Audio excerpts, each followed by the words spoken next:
अक्टूबर वो तारीख थी जब दिल्ली के मुख्यमंत्री और आम आदमी पार्टी के संयोजक अरविंद केजरीवाल को ईडी समन जारी करती है और 2 दिन बाद यानी 2 नवंबर को उन्हें पूछताछ के लिए बुलाया जाता है। लेकिन केजरीवाल पेश नहीं होते और अपने पहले से तय कार्यक्रमों का हवाला देते हुए अरविंद केजरीवाल कहते हैं कि मेरे पहले से तय कुछ राजनीतिक कार्यक्रम थे, चुनाव मेरे सर पर है, लिहाजा मैं इस समन का जवाब देना जरूरी नहीं समझता और वैसे भी ईडी ने मुझे जो समन भेजा है वो राजनीतिक दबाव में भेजा गया है। इसके बाद अरविंद केजरीवाल को लेकर यह सवाल रहता है कि अरविंद केजरीवाल को अब ईडी दूसरा समन कब जारी करेगी। फिर आखिरकार तारीख आती है 18 दिसंबर, जब अरविंद केजरीवाल को ईडी दूसरा समन जारी कर 21 दिसंबर को पूछताछ के लिए बुलाती है। लेकिन एक बार फिर अरविंद केजरीवाल अपने पहले से तय विपश्यना के कार्यक्रम का हवाला देते हुए पेश नहीं होते और फिर ईडी के इस समन पर आरोप लगाते हैं कि यह केंद्र सरकार के दबाव में भेजा गया है। लेकिन जब दूसरा समन अरविंद केजरीवाल को जारी होता है, अरविंद केजरीवाल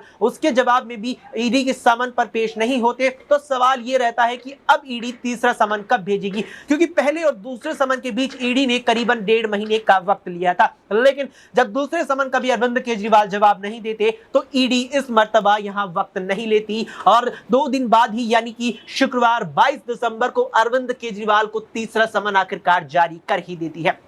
3 समन की बात इसीलिए हो रही है क्योंकि बात जरूरी है। नमस्कार, मैं हूं अक्षय अग्रवाल और स्वागत है आप सभी का हमारे इस खास पेशकश में। इस पेशकश में हमारे साथ हमारे सहयोगी आज दिनेश है। दिनेश से बात करेंगे इस पूरे मुद्दे पर। दिनेश, जिस तरह से समन का ये जो पूरी अब खेल शुरू हो गया है और तीसरा समन जिसका सबसे ज्यादा इंतजार किया जा रहा था, वो तीसरा समन भी ईडी ने केजरीवाल के नाम पर जारी कर दिया है। तो अब पहला सवाल उठ करके यही आता है कि जब नियम ये कहता है कि 3 समन पर भी अगर व्यक्ति पेश नहीं होता तो ईडी कोर्ट के माध्यम से गैर जमानती वारंट जारी करा करके उस व्यक्ति को गिरफ्तार कर सकती है, जैसा कि अब अरविंद केजरीवाल के केस में ईडी के पास विकल्प है। तो सवाल मेरा यही है कि क्या ईडी अब ऐसा कदम करने जा रही है, यानी कि ईडी की गिरफ्तारी का वेट, अब ईडी की गिरफ्तारी का इंतजार अरविंद केजरीवाल करेंगे या वे तीसरे समन पर आखिरकार पेश हो जाएंगे? क्या लगता है इस पर? बिल्कुल, और जिस प्रकार से ईडी ने तीसरा सम्मन जो अरविंद केजरीवाल को भेजा है उसमें कहीं ना कहीं यही स्पष्ट करते हुए कहा जो देखा जा सकता है कि यहाँ से ईडी किसी भी तरीके से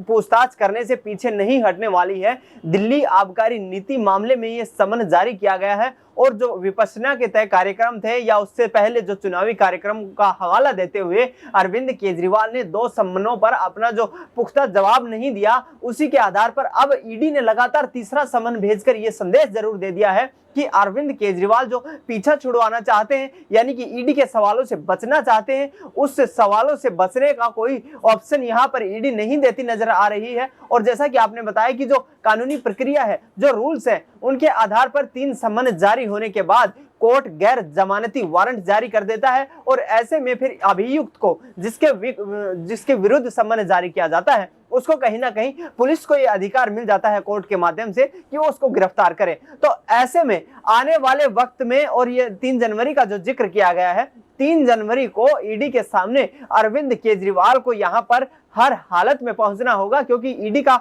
रुख जो है वो कड़ा है और इससे पहले भी आम आदमी पार्टी के 3 बड़े दिग्गज नेता ईडी की गिरफ्त में आकर जेल में बंद हैं। तो ऐसे में अरविंद केजरीवाल अब यहां से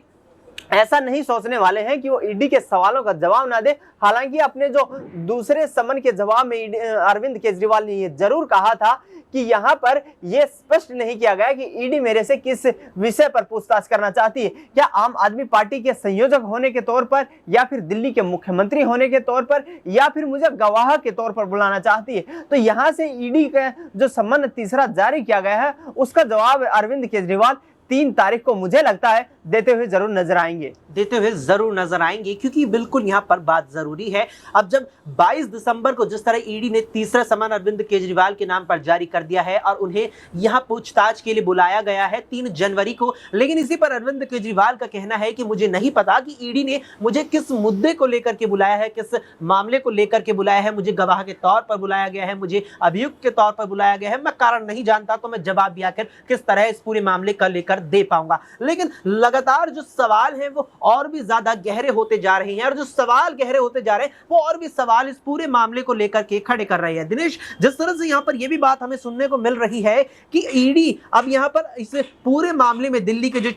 कथित शराब घोटाला मामला है, इसमें अब न केवल नेताओं को आरोपी बनाएगी बल्कि पूरी पार्टी को यहाँ पर आरोपी बनाने वाली है। तो क्या अगर ईडी इस मामले में आम आदमी पार्टी को आरोपी बना लेती है तो क्या इससे पूरी पार्टी, उसके तमाम सांसद, विधायक, पार्षदों पर खतरा बिल्कुल जो है मंडरा जाएगा? बिल्कुल। और यदि जेल में भी नहीं जा पाएंगे तो कहीं ना कहीं उनकी जो सदस्यता है, चाहे वो विधायक के तौर पर हो या फिर सांसद के तौर पर, उस पर तलवार जरूर लटकती नजर आएंगी। और अक्सर मैं आपको पहले भी बता दूं कि हमारे दर्शकों को हमने पहले भी इस चीज से आगाह किया है कि ईडी ने जिस प्रकार से कोर्ट में दलीलें पेश की, उन दलीलों में यह दावा किया गया है कि एक या दो नेता नहीं बल्कि आम आदमी पार्टी के कई नेता शामिल हो सकते हैं। और ऐसे में ईडी ने अपनी जो दलील पेश की, सॉलिसिटर जनरल तुषार मेहता उनकी जो पूरी की पूरी कार्यवाही कर रहे थे, कार्यवाही की अगुवाई कर रहे थे, ईडी के पक्ष रखते हुए उन्होंने कहा था कि आम आदमी पार्टी को यहां से कहीं ना कहीं जो है आरोपी बनाया जाना चाहिए और तमाम वो जो दावे हैं उन पर जांच की जानी चाहिए। और ऐसे में यदि ईडी यहां पर आम आदमी पार्टी को यहां से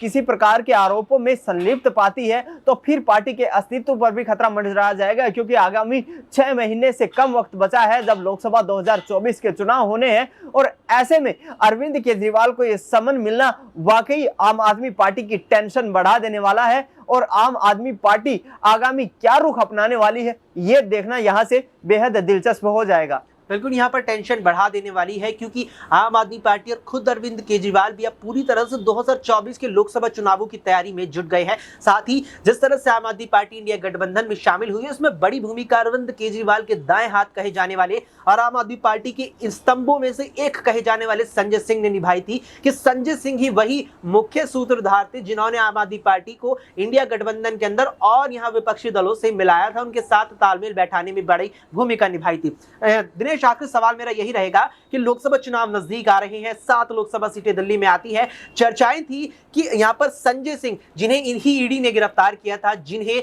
इस ही मामले में गिरफ्तारी हुई थी, उन्हीं संजय सिंह ने आम आदमी पार्टी और अरविंद केजरीवाल को इस बात के लिए मनाया कि इंडिया गठबंधन के तले आप दिल्ली की 7 में से 3 लोकसभा सीटें कांग्रेस को दे dीजिए और 4 सीटों पर आप खुद चुनाव लड़िए। लेकिन संजय सिंह अब जेल के अंदर है और इंडिया गठबंधन में भी जो कलह देखने को मिल रहा है लगातार, क्या उसका असर अब आम आदमी पार्टी की तरफ से भी पड़ने वाला है? क्या आम आदमी पार्टी अब 2024 के चुनावों में उस तैयारी से नहीं जा पाएगी जो तैयारी उसने 6 महीने और साल भर पहले सोची थी? बिल्कुल। और ईडी पर जो कार्यवाही हो रही है ईडी की तरफ से आम आदमी पार्टी पर, उसके आधार पर तो यही नजर आ रहा है कि आगामी वक्त में यहां पर आम आदमी पार्टी जो है 2024 के लोकसभा चुनाव में बैकफुट पर नजर आने वाली है। इंडिया गठबंधन से किसी भी प्रकार की वो अपनी जो एक हट है उस हट पे नहीं रुकना चाहेंगे और जो भी वहां से सीट शेयरिंग का मामला होगा वहां पर सहमति बनानी होगी यहां पर अरविंद केजरीवाल को, क्योंकि आगामी वक्त उनके लिए आसान नहीं होने वाला है। जिस तरीके से शराब नीति मामले में उन पर जांच का जो है पूरे के पूरे जो बादल मंडरा रहे हैं, ऐसे में अरविंद केजरीवाल भी अब यही सोचना चाहेंगे कि इंडिया अलायंस के बैनर तले अपनी पार्टी के अस्तित्व को यदि बचाए रखना संभव हो पाए तो अस्तित्व को बचाए रखना उनके लिए बड़ी चुनौती होगा। दूसरी बात अक्सर मैं यहाँ पे आपको बता दूं कि राउज एवेन्यू कोर्ट में जिस प्रकार से कल सुनवाई हुई, राउज एवेन्यू कोर्ट में सुनवाई के दौरान अदालत ने भी ये कहा कि आम आदमी पार्टी के राज्यसभा सांसद संजय सिंह दिल्ली शराब नीति मामले में 2 करोड़ रुपए के लेन देन में प्रत्यक्ष या अप्रत्यक्ष रूप से संलिप्त है। और ऐसे में उनकी संलिप्तता पर यह सवाल जब खड़ा होता है तो कहीं ना कहीं जो अरविंद केजरीवाल हैं उनको भी यहाँ से पसीना आना शुरू हो गया है कि अब इनकी जो रिहाई का जो एक गुंजाइश दिख रही थी उस पर विराम लगता नजर आ रहा है। और अब आगामी 2024 के लोकसभा चुनाव में शायद मोहताज दिखे अरविंद केजरीवाल अपने इन 2 मजबूत स्तंभों से। बिल्कुल, यहाँ पर अरविंद केजरीवाल अपने इन 2 स्तंभों से भी मोहताज दिखे। साथ ही जिस तरह से अरविंद केजरीवाल ने तैयारी करके चल रहे थे कि दिल्ली की 7 लोकसभा सीटों को वो इंडिया गठबंधन बिल्कुल यहाँ पर अरविंद केजरीवाल अपने इन 2 स्तंभों से मोहताज नजर आ रहे हैं। साथ ही जिस तरह से केजरीवाल 2024 के लोकसभा चुनावों के लिए अपनी तैयारियों में जुटे हुए थे, अब लगता है कि उस पर भी फर्क पड़ने वाला है। और जिस तरह वे मानकर चल रहे थे कि दिल्ली की 7 लोकसभा सीटों पर वे यहाँ पर कमाल करने वाले हैं और कमल को पछाड़ने वाले हैं, लेकिन ऐसा होता अब नजर नहीं आ रहा है। और साथ ही अब जिस तरह से तीसरा समन ईडी ने अरविंद केजरीवाल को जारी कर दिया है, अब देखना है कि विपश्यना से लौटने के बाद अरविंद केजरीवाल का ईडी के समन पर क्या कुछ जवाब रहता है और क्या एक बार फिर से अरविंद केजरीवाल ईडी के समन को नजरअंदाज करते हुए नजर आते हैं। फिलहाल के इस पेशकश में इतना ही। देश और दुनिया की तमाम खबरों के लिए आप देखते रहें SPN9 न्यूज।